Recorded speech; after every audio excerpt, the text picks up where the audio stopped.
teknik lain haram. Nah, soalan seterusnya, nikah khitbah itu sah ataupun tidak? Ini pun popular juga. Biar dia tanya. Nikah khitbah ni maknanya nikah gantung lah. Bukan lepas pada nikah, hukum gantung kan? Maknanya nikah ni dia gantung dulu.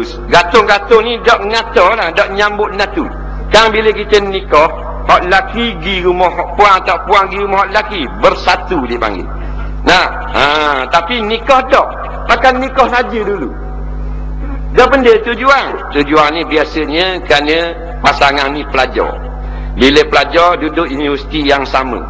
Nah, jadi takut berlaku zina, dah setuju dah sama-sama suka, elok berkahwin.